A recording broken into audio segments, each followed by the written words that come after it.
फिर से स्वागत है आप सभी का। पिछली वीडियो में हमने एक्सरसाइज 3.2 डिस्कस कर लिया है। एक्सरसाइज 3.2 के कुछ क्वेश्चन नंबर 4, 5, 6, 7 उसको नेक्स्ट वीडियो में डिस्कस करेंगे। उससे पहले हम algebraic methods of solving a pair of linear equation इसके बारे में पढ़ लेते हैं।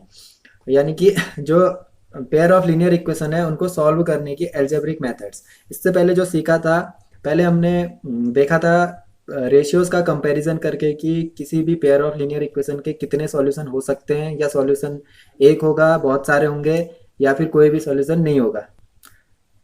फिर बाय ग्राफ हमने देखा था, ग्राफ की मदद से हमने देखा कि पेयर ऑफ लीनियर इक्वेशन का जब ग्राफ ड्रॉ करा वहां से हमें पता चला कि उसका वो इंटरसेक्टिंग है, यानी कि एक सॉल्यूशन होगा, या कोइंसिडेंट है, बहुत सारे सॉल्यूशन होंगे, या फिर पैरेलल लाइंस बन रही है, यानी कि उसका कोई भी सॉल्यूशन नहीं होगा। अब यहाँ पर आगे की जो 3 मेथड्स हैं क्लास 10th में, एल्जेब्रिक मेथड्स, जिसके थ्रू हम पेयर ऑफ लीनियर इक्वेशन का सॉल्यूशन फाइंड करेंगे। इसमें सबसे पहला है सब्स्टिट्यूशन मेथड, दूसरा एलिमिनेशन मेथड और तीसरा क्रॉस मल्टीप्लिकेशन मेथड। तो इन तीनों को समझेंगे, एग्जाम्पल के थ्रू इसको समझने की यहाँ पर कोशिश करेंगे। तो सबसे पहले हम देखेंगे सब्स्टिट्यूशन मेथड। सब्स्टिट्यूशन मेथड में नाम से ही पता चल रहा है सब्स्टिट्यूट, यानी कि हमें वैल्यू को सब्स्टिट्यूट करना है। ठीक है, अब कैसे करना है, क्या करना है, उसको थ्रू एग्जाम्पल हम यहाँ पर समझते हैं, तब हमारे समझ में आ जाएगा। एक सिंपल सा एग्जाम्पल हमने यहाँ पर लिया है। जैसे सबसे पहला हम ले लेते हैं, दो हमारे पास पेयर ऑफ लीनियर इक्वेशन है, x plus y equals to 14 and second है x minus y equals to 4। ठीक है, ये फर्स्ट है और ये सेकेंड है। अब सबसे पहली बात जो हमने देखा हुआ है, यानी कि रेशियोज का कंपैरिजन, रेशियोज के कंपैरिजन से पहली नज़र में हमारे समझ में आ जाएगा कि इसके कितने सॉल्यूशन होंगे।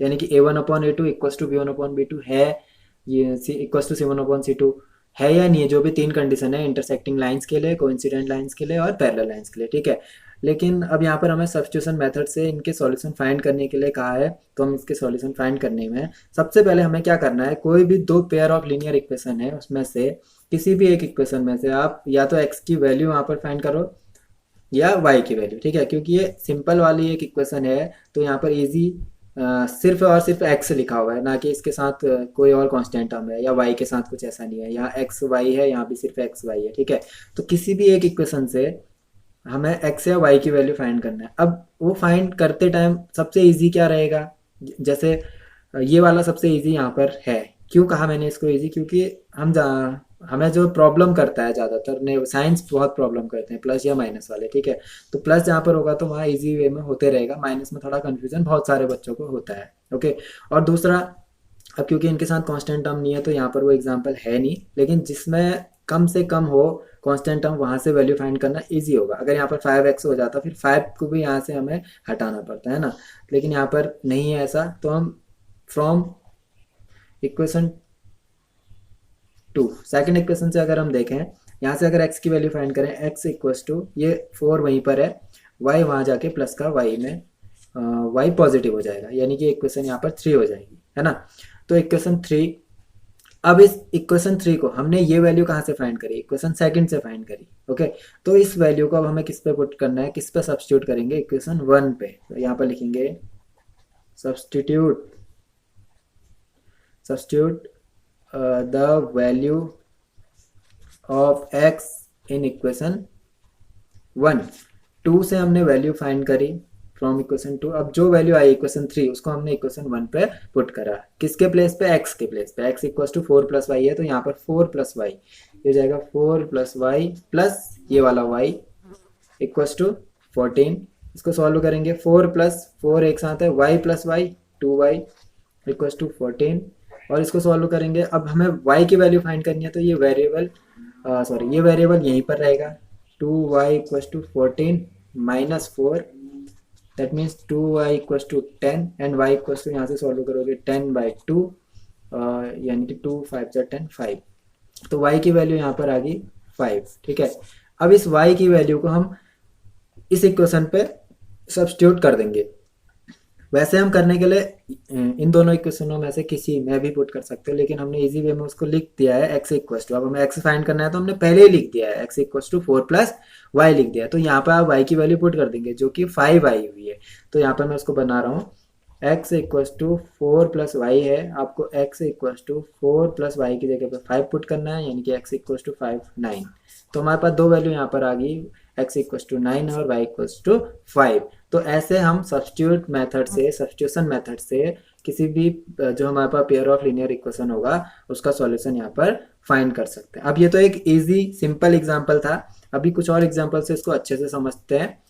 ठीक है, यहाँ पर मैंने एक और एग्जांपल लिख लिया है, 2x plus 3y equals to 9 and 4x plus 6y equals to 18। ठीक है, अब जिन्होंने प्रैक्टिस करी है रेशियोज का कंपैरिजन क्वेश्चन की, तो वहाँ पर समझ में आ जाएगा उनको कि इनका रेशियोज इक्वल आ रहा है या क्या आ रहा है। ठीक है, तो उसके अकॉर्डिंग हम बता सकते हैं कि इसके बहुत सारे सॉल्यूशन होंगे या एक सॉल्यूशन होगा या सॉल्यूशन होगा ही नहीं। ठीक है, अब सब्स्टिट्यूशन मेथड से वही स्टेप हमें फॉलो करना है, यानी कि इन दोनों इक्वेशनों में से किसी भी एक वेरिएबल की वैल्यू दूसरे वेरिएबल के टर्म में हमें फाइंड करनी है, यानी कि x की वैल्यू अगर हम फाइंड करेंगे तो इक्वल्स टू वहाँ y होगा y के टर्म में। ठीक है, और y फाइंड करेंगे तो वो x के टर्म में आएगा। कहने का मतलब ये है, फ्रॉम इक्वेशन 1 अगर हम देखें, फ्रॉम इक्वेशन वन से अगर मैं x की वैल्यू फाइंड करूं तो 2x equals to 9 minus 3y, है ना, ये 3y उधर चल जाएगा। अब यहाँ से x की वैल्यू फाइंड करनी है तो x equals to 9 minus 3y, ये पूरा का पूरा टर्म याद रखना, ये पूरा मल्टीप्लाई में तो पूरे के डिवाइड में जाएगा यहाँ पर, ना कि सिर्फ 9 के या 3y के। ओके, तो पूरे के डिवाइड में यहाँ पर आ गया, ये इक्वेशन 3 आ गई। अब ये x की वैल्यू देखो y के टर्म में आ गई है, ये मैंने फ्रॉम इक्वेशन 1 से मैंने ये वैल्यू फाइंड करी। अब इसको मैं किस में सब्स्टिट्यूट करूंगा, इक्वेशन 2 में। तो वही आपको लिखना है, substitute this value of x in equation 2 second पे। तो सेकंड पे आप पुट करोगे 4, x के प्लेस पे 9 माइनस 3y बाई 2, तो पूरा यहाँ पर आएगा 9 माइनस 3y डिवाइडेड बाई 2। ठीक है, प्लस 6 और y 6y होगा इक्वल्स टू 18। अब देखो ये इंटू 4 इंटू है ना, 4 मल्टीप्लाई में, यानी कि मल्टीप्लाई में है तो ये इससे कैंसिल हो सकता है, 2 टू ज़ा 4। ओके, तो ये इसका भी ध्यान रखना है। अब आप इस 2 से अंदर मल्टीप्लाई कर देंगे, यहाँ पर ये 9 टू ज़ा 18 माइनस 3 टू ज़ा 6y, okay, plus 6y equals to 18। अब हम देख रहे हैं एक नेगेटिव एक पॉजिटिव वैल्यू है, तो फाइनली हमारे पास यहाँ पर 18 इक्वल्स टू 18 आ गया। ठीक है, तो अगर कहीं पर ऐसा आ जाता है तो इसका मतलब ये हुआ कि यहाँ पर दो तरीके से इसको समझ सकते हैं। पहला, जब आप रेशियोज का कंपैरिजन करेंगे तो यहाँ पर क्या देख रहे हैं, 2/4, इन सब का रेशियो अगर निकालें, जैसे 2/4 होगा A1/A2, और इसका 3/6 होगा, और इसका -9/-18 होगा, है ना, माइनस से माइनस कैंसिल। अगर इसको सॉल्व करें तो 2 1 जा 2, 2 2 जा 4, 3 1 जा 3, 3 2 जा 6, ये सब 1/2 आया। That means A1/A2 equals to B1/B2 equals to C1/C2 था। ये किस चीज़ की कंडीशन है, ये है कोइंसिडेंट लाइंस की, यानी कि जब इसका ग्राफ ड्रॉ करोगे तो वो कोइंसिडेंट होंगे, कोइंसाइड हो जाएंगे एक दूसरे में, है ना। तो इस केस में होता है बहुत सारे सॉल्यूशन। तो यही चीज़ यहाँ पर भी आई, जब हमने इसको सॉल्व करा तो फाइनली यहाँ पर x या y की वैल्यू ऐसी कोई वैल्यू नहीं निकली, यहाँ पर दोनों इक्वल आ गए। तो इसका मतलब जो गिवन स्टेटमेंट है जहाँ से हमने इक्वेशन बनाई है, जो गिवन इक्वेशन है, वो सारी फॉर ट्रू होंगी, सारी वैल्यूज y की सारी वैल्यूज के लिए वो क्या होंगी, सही होंगी, यानी कि कोई एक स्पेसिफिक वैल्यू वहां पर नहीं होगी, है ना। मैनी सॉल्यूशन, बहुत सारे सॉल्यूशन हो सकते हैं y की वैल्यूज के लिए। यहाँ पर y की जो भी आप अलग अलग वैल्यू रखेंगे x की वैल्यू यहाँ पर मिलती रहेगी। ओके, तो ये इस तरह का भी यहाँ पर क्वेश्चन हो सकता है सब्स्टिट्यूशन मेथड में, कि जहाँ पर आप उसको सॉल्व करें और लास्ट में आपको इस तरह के कुछ केसेस मिल जाए। ठीक है, तो उसके लिए सबसे ज़्यादा इंपॉर्टेंट है कि प्रैक्टिस होनी चाहिए रेशियो, क्वेश्चन देखते ही समझ में आ जाना चाहिए कि इसके कितने सॉल्यूशन होंगे या क्या होगा करके, है ना। तो एक और एग्जांपल लेंगे सब्स्टिट्यूशन मेथड का, उसके बाद दूसरी मेथड पे हम जाएंगे। ओके, तो मैंने यहाँ पर एक एग्जांपल ले लिया है। अब जो हम सिंपल होल नंबर के फॉर्म में जो कांस्टेंट टर्म दिए होते हैं वो हमने पढ़ा है, उस इक्वेशन को हम देखते हुए आए हैं। तो अभी यहाँ पर हमने क्या लिया, x का वेरिएबल यहाँ पर एक फ्रैक्शन फॉर्म में 3/2, 5/3 इस तरह से। ठीक है, तो अब हमें क्या करना है, इस तरह का जो भी हमारे पास लीनियर इक्वेशन है, लीनियर है, x का y का डिग्री 1 है यहाँ पर, तो पेयर ऑफ लीनियर इक्वेशन 2 है। इस तरह के जो क्वेश्चन होंगे, इक्वेशंस होंगी, उनका सॉल्यूशन कैसे फाइंड करेंगे। ठीक है, उसके लिए सबसे पहले हमें क्या करना है, इसको हमने अपने इजी वे में जो हम जानते हैं, यानी कि आप इसको सही तरीके से यहाँ पर लिख लेंगे। कहने का मतलब ये है कि सबसे पहले इनका अगर इस इक्वेशन को सॉल्व करें तो सबसे पहले इसका एलसीएम फाइंड करेंगे, 3 और 2, यहाँ पर एलसीएम 6 हो जाएगा। ओके, और 3 से यहाँ मल्टीप्लाई करेंगे आप, ये 9x माइनस, और 2 से इधर करेंगे तो 5 टू 10y इक्वस टू -2, है ना। और जब इसको सॉल्व करेंगे, इसको फाइनली आप यहाँ पर लिख लेता हूँ मैं, सॉल्व करेंगे ये आ जाएगा 9x minus 10y equals to ये 6 मल्टीप्लाई हो जाएगा -2 के साथ, दैट मीन्स -12 हो जाएगा। अब इसको हमने इक्वेशन 1 मान लिया। Okay, 9x minus 10y, same यही हमें फॉलो करना है स्टेप इधर। 3 और 2 का एलसीएम हम जानते हैं 6 होगा, और ये 2 इंटू एक्स 2x हो जाएगा, plus 3 into y 3y equals to 13/6, है ना। अब देखो यहाँ पर क्या होगा, 2x प्लस 3y वही रहा, अब ये 6 इंटू में आ जाएगा इधर 13/6 इंटू 6, क्योंकि डिवाइड में है तो मल्टीप्लाई में आएगा, और 6 से 6 यहाँ पर कैंसिल कर देंगे, तो ये वैल्यू हो जाएगी 2x plus 3y equals to 13। अब हमारे पास दो इक्वेशन इस फॉर्म में यहाँ पर आ गई हैं, जिसे हम अब सॉल्व कर सकते हैं। पहले हमने इसको इस फॉर्म में लिख दिया, अब हमें जो मेथड हम सीखते आ रहे हैं सब्स्टिट्यूशन मेथड, उससे सॉल्व करेंगे। ठीक है, उससे सॉल्व करने के लिए आप क्या करो, फ्रॉम इक्वेशन 1 या फ्रॉम इक्वेशन 2 कहीं से भी आप x या y की वैल्यू, जैसे x की वैल्यू निकाली y के टर्म में, या यहाँ से x की वैल्यू निकाली y के टर्म में, कोई भी y या x की वैल्यू यहाँ पर से फाइंड करेंगे। जैसे मैं इक्वेशन 1 से ही कर लेते हैं, फ्रॉम 1 या फ्रॉम इक्वेशन 1 आप लिखना, वहाँ से हम 9x इक्वल टू आ जाएगा -12, और -10y उधर जाके प्लस का 10y। ठीक है, तो कहीं से भी आप करना, जरूरी नहीं है मैं 1 से कर रहा हूँ तो आप भी 1 से करो, प्रैक्टिस करना 2 से करने की, आ जाएगा वो। ठीक है, यहाँ से x की वैल्यू फाइंड करनी है तो यहाँ से x की वैल्यू आ जाएगा। अब देखो इसको मैं -12 10y, क्योंकि प्लस का है तो इसको पहले लिख देता हूँ 10y, और -12 बाद में लिख दिया, कोई चेंज नहीं आया। प्लस का 10y यहाँ पर भी है, माइनस का 12 यहाँ था तो यहाँ पर भी लिखा हुआ है, और ये 9 मल्टीप्लाई में है तो पूरे के डिवाइड में आ जाएगा। ओके, ये इक्वेशन 3 हो जाएगी। अब ये मैंने फाइंड करी इक्वेशन 1 से, तो जो 3rd equation I, that means मतलब कि x की जो वैल्यू आई उसको मैं किस पे सब्स्टिट्यूट करूंगा, इक्वेशन 2 पे। तो हम यहाँ पर लिखेंगे substitute the value of x in equation 2। Second पे आप इसको सब्स्टिट्यूट करेंगे, सेकंड पे सब्स्टिट्यूट करना है x के प्लेस पे, तो 2 x के प्लेस पे हमें करना है 10y माइनस 12/9, ये वैल्यू हमने यहाँ पर पुट करी, प्लस 3y इक्वल्स टू 13, ये करा। अब देखो ये कैंसिल तो नहीं हो रहा है, अगर ये 8 होता तो कैंसिल हो जाता, 9 है कैंसिल नहीं हो रहा है, तो हमें क्या करना है, इसको सीधे अंदर मल्टीप्लाई करना है। 2 इंटू 20y माइनस 12 इंटू 2 24, और पूरे के 9 डिवाइड में plus 3y equals to 13। Okay, अब हमें क्या करना है, एलसीएम, ये अपॉन 1 है इसका, तो टोटल एलसीएम 9 आ जाएगा। ओके, तो देखो यहाँ पर थोड़ा एक स्टेप आगे बढ़ेंगे हम, टोटल हमारे पास 9 है, हम इसको लिख सकते हैं 20y माइनस 24 प्लस 9 3 जा, यहाँ पर 9 27y। ओके, और जो डिवाइड में 9 होगा ना, टोटल के डिवाइड में आ जाएगा अब यहाँ पर, क्योंकि एलसीएम ले लिया है तो टोटल, तो उस 9 को मैं सीधे आगे भेज देता हूँ, यानी कि यहाँ पर 13 इंटू, यहाँ पर कितना कर दोगे, 9 कर दोगे। ठीक है, यहाँ पर आ जाएगा 13 इंटू ये जो एलसीएम होगा 9, वो यहाँ पर आ जाएगा। ठीक है, अब हम इसको सॉल्व करेंगे तो 20y और 27y, ये टोटल हो जाएगा हमारे पास 47y इक्वल्स टू, ये कितना आ जाएगा, ये आ जाएगा 117। ओके, और जो -24 है, ये -24, क्योंकि वेरिएबल एक साथ है, कांस्टेंट टर्म को हमने उधर भेजा, तो सॉरी कांस्टेंट टर्म को उधर भेजा, -24 जो है ये उधर जाके प्लस का 24 हो जाएगा, है ना। इसको मैं यहाँ पर जल्दी से सॉल्व करूँ तो ये आ जाएगा 47y इक्वल्स टू, ये आ जाएगा 141। ठीक है, 141।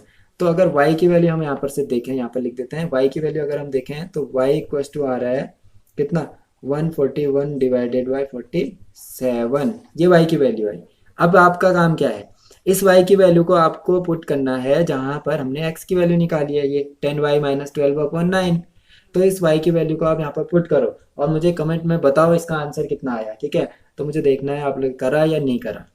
ओके, तो स्टेप कुछ नहीं फॉलो करने हैं। अगर आपके पास इस तरह से क्वेश्चन लिखा हुआ आया, पहले उसको सिंपल वे में, जो हम जानते हैं, जो हमारी बेसिक मेथड्स है, वहां से हमने एलसीएम के थ्रू उसको इस फॉर्म में चेंज कर दिया। सेम यही हमने इक्वेशन 2 बनाने के लिए करा। फिर अब हम सब्स्टिट्यूशन मेथड, सब्स्टिट्यूट करने के लिए किसी भी एक वेरिएबल की वैल्यू दूसरे वेरिएबल के टर्म में हमने यहाँ पर फाइंड करी। अगर हमने 1 से वैल्यू फाइंड करी है तो उसको 2 पे पुट करेंगे, अगर 2 से फाइंड करी है तो उसको 1 पे पुट करेंगे। ओके, तो जब हमने वो वैल्यू सब्स्टिट्यूट करी, उसके बाद जब सॉल्व करा तो फाइनली हमारे पास एक वेरिएबल बचा y, और y के टर्म में यहाँ पर वैल्यू आ गई है। अब इस y को हमें यहाँ पर सब्स्टिट्यूट करना है, और यहाँ पर सब्स्टिट्यूट करके इसका आंसर आप लोग बताओगे। ठीक है, तो ये पूरा का पूरा एक मेथड है। सब्स्टिट्यूट मेथड को मतलब सॉल्व कैसे करते हैं उसके स्टेप्स हैं। अब सब्स्टिट्यूशन मेथड में एक्सरसाइज 3.3 में आपके पास कुछ pair of linear equation direct given है और कुछ लैंग्वेज फॉर्म में क्वेश्चन गिवन है। तो लैंग्वेज फॉर्म में क्वेश्चन के लिए पहले आपको उसको एल्जेब्रिक फॉर्म में लिखना पड़ेगा। एल्जेब्रिक फॉर्म में इक्वेशन बनाने के बाद उसको फिर सॉल्व करना पड़ेगा। तो उसको मैं सॉल्यूशन वीडियो में समझा दूंगा किस तरह से उन क्वेश्चनों को सॉल्व करना है। ठीक है, अभी हमने ये स्टेप देखे हैं, तो इसका आप रिवाइज करना अच्छे से। अभी हम नेक्स्ट मेथड पे जाएंगे जो है एलिमिनेशन मेथड। ओके, तो हम आ गए हैं एलिमिनेशन मेथड पर। ठीक है, एलिमिनेशन मेथड में जैसे नाम से इसका पता चल रहा है, वहां पर भी सब्स्टिट्यूशन मेथड में सब्स्टिट्यूट करनी थी वैल्यू, एलिमिनेशन मेथड में हमें एलिमिनेट करना है। क्या एलिमिनेट करना है, देखो pair of linear equation in 2 variable, वो 2 वेरिएबल होंगे। ठीक है, उसमें से 2 वेरिएबल में से हमने किसी एक वेरिएबल को एलिमिनेट करना है। एलिमिनेट करेंगे तो सिर्फ एक वेरिएबल बचेगा, उसकी वैल्यू आ जाएगी वहां पर। तो इसको हम थ्रू एग्जाम्पल यहाँ पर समझेंगे। जैसे अगर हम ले लेते हैं एक एग्जांपल यहाँ पर लेते हैं। अगर हमारे पास ये इक्वेशन गिवन है, लैंग्वेज फॉर्म में होगा, उसके बाद इक्वेशन बनानी होंगी, वो अलग चीज़ है। अभी हम मेथड सीख रहे हैं। 9x minus 4y equal to 2 0 0 0, और दूसरा है 7x minus 3y equal to 2 0 0 0। ठीक है, ये 2 इक्वेशन है, ये इक्वेशन 1 और ये इक्वेशन 2। एलिमिनेशन मेथड में क्या करना है कि 2 वेरिएबल हैं एक्स वाई, तो दोनों को साथ साथ हमने यहाँ पर सॉल्व करना है। उसके लिए एलिमिनेट करना पड़ेगा हमें, या इसको या इसको। एलिमिनेट करने का मतलब देखो, जैसे कैंसिल कैसे होगा, +4 -4 कैंसिल ना, 0 हो जाएगा। तो सेम, या तो हमें यहाँ पर x का कोफिशिएंट, दोनों में x का कोफिशिएंट सेम बनाना होगा, या फिर यहाँ पर दोनों में y का कोफिशिएंट क्या करना होगा, सेम करना पड़ेगा। वो सेम करने के लिए हमें क्या करना है, किसी क्वेश्चन में क्या होगा, यहाँ पर अलग अलग टाइप से हो सकता है। ठीक है, अभी इस क्वेश्चन में क्या है, पहले इस क्वेश्चन के बारे में बात कर लेते हैं। जैसे हमें सेम बनाना है, या तो मैंने कहा x का कोफिशिएंट सेम बनाइए दोनों जगह, या y का कोफिशिएंट। ठीक है, जैसे मैं क्या करूं, देखो अगर इसको मैं 3 से मल्टीप्लाई, मैं चलो y का कोफिशिएंट सेम बना रहा हूँ। ठीक है, यहाँ पर अगर मुझे x का कोफिशिएंट सेम बनाना है तो उसके लिए दोनों कहाँ पर सेम होंगे, जब मैं पूरे इक्वेशन में 7 से मल्टीप्लाई करूंगा 63 हो जाएगा, है ना। 9 इंटू 63 यहाँ पर आएगा जब मैं 7 से मल्टीप्लाई करूंगा, और जब इसमें पूरे इक्वेशन में 9 से मल्टीप्लाई करूंगा तब 63 आएगा। तो 9 से बड़ा हो जा रहा है बहुत ज़्यादा मल्टीप्लाई करना। तो अब यहाँ पर 12 हो सकता है दोनों में सेम इक्वल, कब होगा, जब मैं फर्स्ट इक्वेशन में 3 से मल्टीप्लाई करूँ, और इक्वेशन 3 में मैं इक्वेशन 2 में यहाँ पर मैं 4 से मल्टीप्लाई करूँ। समझ रहे हो ना, इसमें अगर मैं 3 से मल्टीप्लाई करूँ, 4 3 जा 12, सिर्फ इसी टर्म में नहीं होगा। एक चीज ध्यान रखना, जब भी आप मल्टीप्लाई करोगे तो इक्वेशन 1 में अगर हम मल्टीप्लाई कर रहे हैं 3 से, तो दोनों साइड वो मल्टीप्लाई होगा, है ना। दोनों साइड आपको मल्टीप्लाई करना पड़ेगा, इधर भी और इधर भी। और अगर इसमें 4 से मल्टीप्लाई कर रहे हो तो पूरी इक्वेशन में होगा, यहीं तक मल्टीप्लाई होगा, लेफ्ट हैंड साइड में भी राइट हैंड साइड में। तो हम यहाँ पर लिखेंगे मल्टीप्लाई इक्वेशन 1 बाई, यहाँ पर आप लिखो। और ये इसी में क्यों कर रहा हूँ मैं यहाँ बता चुका हूँ। इसमें आपको 7 से मल्टीप्लाई करना पड़ेगा, और पूरे इक्वेशन में 7 से, और यहाँ पर 9 से मल्टीप्लाई करना पड़ेगा इसका कोफिशिएंट सेम बनाने के लिए, और पूरे में तो जो छोटा है उससे मल्टीप्लाई करना ज़्यादा सही रहेगा, है ना। तो multiply equation 1 by 3 and equation 2 by 4। Okay, अगर इससे ऐसा क्यों कर रहे हैं, ऐसा हम इसलिए कर रहे हैं, make the coefficients of y equal, y का कोफिशिएंट इक्वल बनाने के लिए कर रहे हैं। तो हम यहाँ पर मल्टीप्लाई करके देख लेते हैं। इक्वेशन 1 में 3 से मल्टीप्लाई करना है, और इक्वेशन 2 में 4 से। तो 1 में पूरे इक्वेशन में अगर 3 से मल्टीप्लाई करें, 9 इंटू 3 27x माइनस 4 3 जा 12y इक्वल टू, यहाँ भी होगा किससे करना है, 3 से, 3 2 जा 6 0 0 0। और इक्वेशन 2 में 4 से मल्टीप्लाई करना है, यानी कि 7 4 जा 28x माइनस 4 3 जा 12y इक्वल टू 8 0 0 0। ठीक है, अब हमारे पास ये इक्वेशन कौन सी बन गई, ये 3 बन गई और ये 4 बन गई। अब हमें क्या करना है, सब्ट्रैक्ट इक्वेशन 3 फ्रॉम इक्वेशन 4। देखो 3 को 4 से यहाँ पर माइनस करना पड़ेगा। ठीक है, अब हमें 3 को 4 से यहाँ पर माइनस करना पड़ेगा, है ना। अगर हम इसको प्लस करते तो देखो प्लस करने में क्या हो जाता, प्लस करने में करके देखो ना, इसको प्लस करोगे तो ये भी प्लस हो जाएगा, और इसको प्लस -12 -24 हो जाएगा ना। तो फिर एलिमिनेट कहाँ से होगा, इसको एलिमिनेट करना है तो इसको हमें माइनस करना पड़ेगा।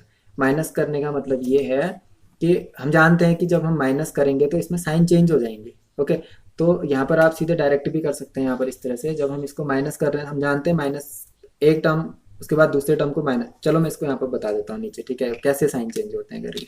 तो यहाँ पर आप लिखोगे सब्ट्रैक्ट, ये लाइन में खींचना, subtract equation 3 from equation 4 to eliminate y को एलिमिनेट करने के लिए इक्वेशन 3 को हमें इक्वेशन 3 फ्रॉम इक्वेशन 4 से इक्वेशन 3 को माइनस करना है, ठीक है। तो इससे इसको माइनस करना है, यानी कि इसका लेफ्ट पार्ट क्या है, इसका लेफ्ट पार्ट है 28x माइनस 12y, ठीक है। इस ये और ये सब्ट्रैक्ट होगा 27x माइनस 12y, ठीक है। माइनस साइन है तो माइनस और फिर ब्रैकेट में लिखिए। अब ये बड़ा है ना, बड़ी वैल्यू है 8000 वाली, तो 8000 माइनस 6000, ओके। यहाँ पर क्या आ जाएगा 20, ठीक है, ब्रैकेट ओपन करेंगे आप, 12y minus 27x minus minus plus 12y, तब सब्ट्रैक्ट करा कि एक वैल्यू नेगेटिव एक पॉजिटिव, तो ये कैंसिल हो जाएगा और यहाँ पर आ जाएगा आपके पास 2000। अब देखो 28x minus 27x 1x equal to 2000, ये वैल्यू आ गई, है ना।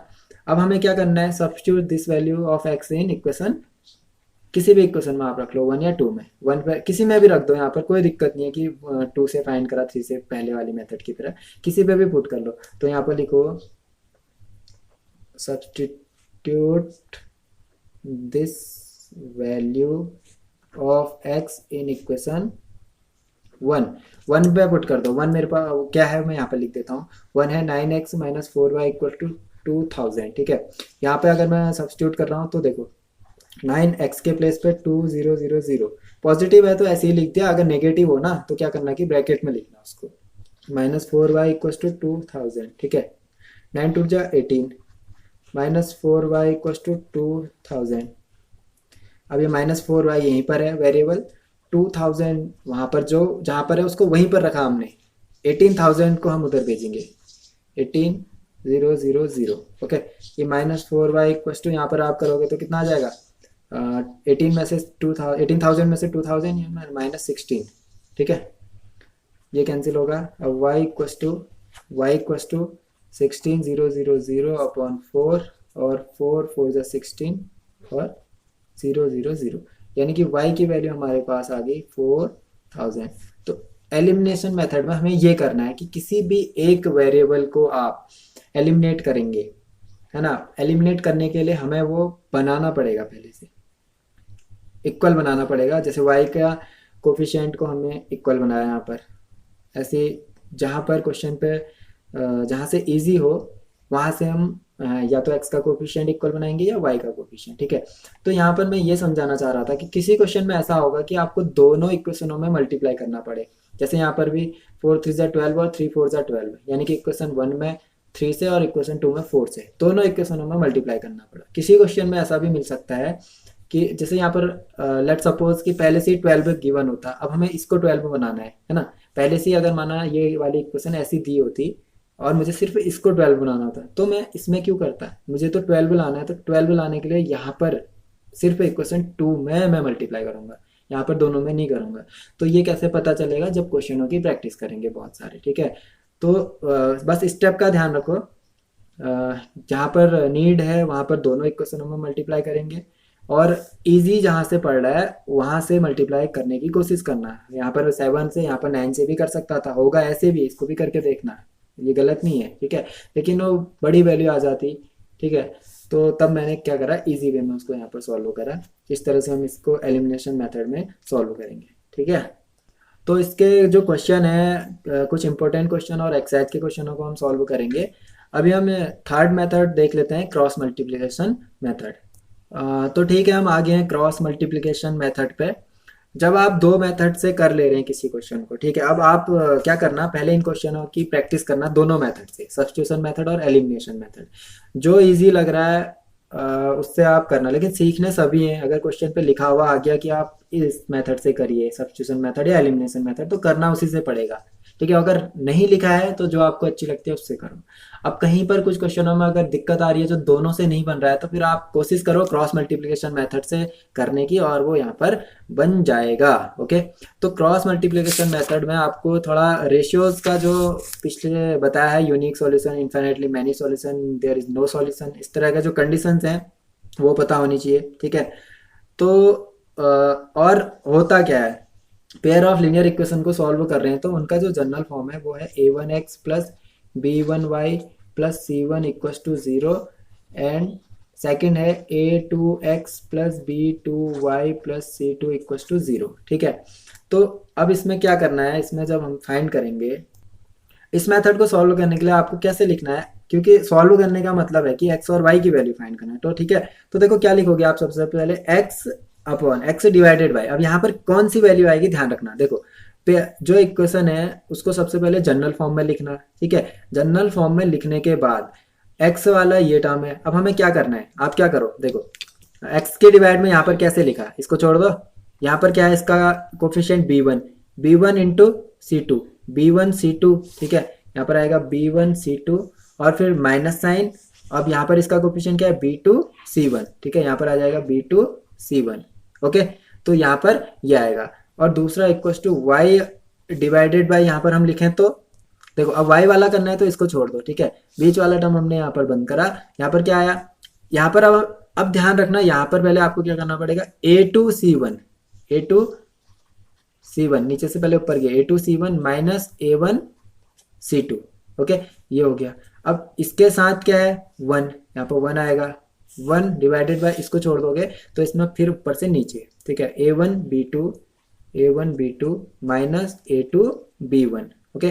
तो एक बार मैं फिर से बता देता हूँ सबसे पहले ये वैल्यू अगर x के डिवाइड में क्या आएगा, ऊपर से आप नीचे को देख रहे हैं, पहले ऊपर से नीचे b1 c2, ठीक है, ऊपर से नीचे b1 c2 और माइनस b2 c1, ठीक है। y में क्या होगा, y में आप नीचे से ऊपर को ऐसे, okay, a2 c1 minus a1 c2, अगर आप ऊपर से लिखते हो a1 c2 तो ये पहले आ जाएगा, माइनस साइन पहले आ जाएगा, ठीक है, माइनस a1 c2, ठीक है, माइनस कॉमन लोगे तो माइनस a1 c2 और a2 c1, ठीक है।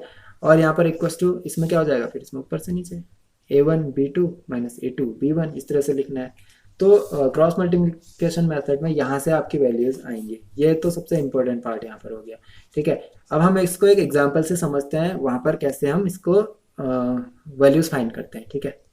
तो हमने यहाँ पर एक एग्जांपल लिख लिया है, बस यहाँ पर भी सबसे इंपॉर्टेंट वही है, साइन का अच्छे से ध्यान रखना वैल्यूज को जब पुट करेंगे, ठीक है। तो देखो ये ये पेयर ऑफ लीनियर इक्वेशन है, 2x plus 3y minus 46 equals to 0 and 3x plus 5y minus 74 equals to 0। अब सबसे पहले मैंने बताया x, ठीक है, तो x अपॉन, उसके बाद मैंने बताया ऊपर, इसको हमने बंद कर दिया। अब हम देख रहे हैं क्या है, 3 इंटू 74, लेकिन ये माइनस 74 है तो यहाँ पर हो जाएगा 3 इंटू माइनस 74, b1 c2 बताया था ना, कंपेयर करना जो ऊपर बताया, यहाँ पर आ जाएगा 3 इंटू माइनस 74, तो हम यहाँ लिखेंगे 3 इंटू माइनस 74 और बीच में माइनस साइन, फिर 5 इंटू माइनस 46, 5 इंटू माइनस 46, तो यहाँ आ जाएगा 5 इंटू माइनस 46, ये x के साथ आएगा, equals to y upon, y के अपॉन में मैंने बताया था नीचे से आप ऊपर को, तो y वाला ये हमने बंद करा, नीचे से ऊपर यानी कि 3 इंटू माइनस 46, ये माइनस 46 है, ये 3 है, तो 3 इंटू माइनस 46, फिर बीच में माइनस साइन, और यहाँ पर 2 इंटू माइनस 74, 2 इंटू माइनस 74, ठीक है, 2 इंटू माइनस 74। अब इक्वस टू जो आएगा वो यहाँ पर लिख देता हूँ, 1 डिवाइडेड बाई, अब 1 वाले में आप इसको बंद करो, फिर ऊपर से नीचे 2 इंटू 5, कितना, 2 इंटू 5 माइनस 3 इंटू 3, 3 इंटू 3, ठीक है, 3 इंटू 3। तो इस तरह से इसको लिखना है, ठीक है। एक बार में नहीं आएगा समझ में, अभी कंफ्यूजन हो रहा होगा, जब प्रैक्टिस करोगे तो बार बार आ जाएगा। बस आपको एक्स जब लिख रहे हो ऊपर से नीचे पहले लिख रहे हैं हम, और जब वाई वाले में नीचे से ऊपर लिख रहे हैं, ठीक है। अगर ऊपर से नीचे भी लिखोगे तो साइन चेंज होगा, मैंने बताया, फिर से कन्फ्यूजन हो जाएगा, तो मैंने इसको बता रखा है, तो इसको फॉलो कर लो, ओके। तो उसके बाद अब इसको सॉल्व करना है, कुछ नहीं करना आपको, एक्स यहाँ पर इसको सॉल्व करोगे तो ये कितना आ जाएगा, यहाँ पर आ जाएगा 222 और माइनस का है ना, और माइनस माइनस प्लस, और इसको सॉल्व करोगे तो 6 इंटू 5 30 और 3 23 230 यहाँ पर आ जाएगा। ओके, इसको सॉल्व करा इक्वल्स टू वाई, इसको सॉल्व करेंगे तो यहाँ पर आ जाएगा 138 माइनस ये प्लस माइनस माइनस। ओके, अब माइनस माइनस क्या हो जाएगा, साइन यहाँ पर प्लस हो जाएगा। और इसको सॉल्व करेंगे 74 इंटू 2 4 टू जा 8 7 टू जा 14 यानी कि 148। ओके, ये यहाँ पर है, इसको मैं यहाँ पर लिख देता हूँ इसका टर्म इक्वल्स टू 1 अपॉन 5 टू जा 10 माइनस 3 इंटू 3 9। ओके, तो इसको फाइनली अगर हम यहाँ पर लिखें तो फाइनल हमारे पास आ जाएगा x डिवाइडेड बाई 220 और यहाँ पर ये माइनस 222 प्लस 230 यानी कि 230 में से आप 222 को यहाँ पर माइनस करेंगे तो यहाँ पर वैल्यू आ जाएगी 8 प्लस का 8 आएगा। Okay, equals to y upon minus 138 plus 148, तो यहाँ पर वैल्यू आएगी पॉजिटिव 10 इक्वल्स टू 1 और 10 माइनस 9 1 1 बाई 1 1 बाई 1 ही आएगा। ठीक है, अब x की वैल्यू फाइंड करनी है तो हम जानते हैं इसको इसके इक्वल तो नहीं, यहाँ पर हमें क्या करना पड़ेगा, यहाँ पर हमें करना पड़ेगा x upon 8 equals to 1 by 1, यानी कि यहाँ पर हम करेंगे x by 8 equals to 1 by 1 x की वैल्यू फाइंड करने के लिए। x इक्वल्स टू ये 8 यहाँ पर हम देख रहे हैं, ये इधर क्रॉस मल्टीप्लाई होगा 8 इंटू 1 8। ठीक है, 8 बाई 1 8 ही होगा। और अगर y की वैल्यू फाइंड करनी है तो इसको इसके इक्वल दिखाएंगे, दैट मीन्स हम लिखेंगे y by 10 equals to 1 by 1, this imply y equals to 10। ये आ गई x की वैल्यू, ये आ गई y की वैल्यू। ठीक है, ये हमने करा क्रॉस मल्टीप्लिकेशन मेथड से। क्रॉस मल्टीप्लिकेशन मेथड में आपने वही करना है क्वेश्चनों में जो यहाँ पे मैंने बताया था B1 C2।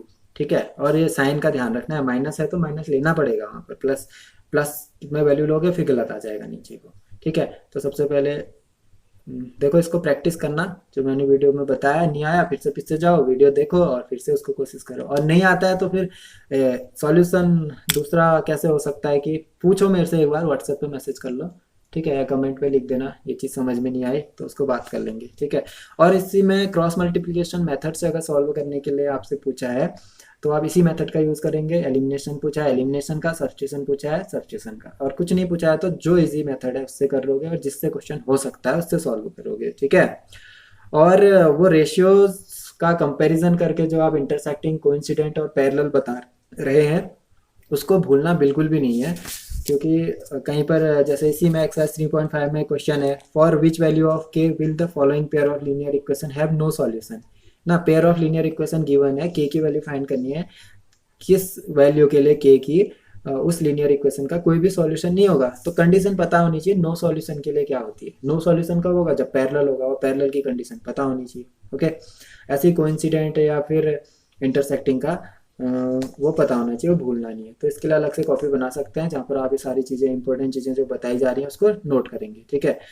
अब इस एक्सरसाइज में जो लैंग्वेज वाले क्वेश्चन है वो बहुत इंटरेस्टिंग क्वेश्चन है। अब जो नेक्स्ट वीडियो आएगी उसमें एक्सरसाइज के सॉल्यूशन से रिलेटेड आएगी 3.4, 3.5 एंड 3.3। ओके, तो इनको करेंगे, तब तक आप इनकी प्रैक्टिस करते रहना इन मेथड्स की, जो जो एग्जांपल्स हैं। और जो 3.4, 3.5, 3.3 के जो क्वेश्चन नंबर 1 है उनको आप घर में करना। क्वेश्चन नंबर 1 जहाँ पर कि पहले से इक्वेशन बना के दी हुई है उसको आप लोग खुद प्रैक्टिस करेंगे।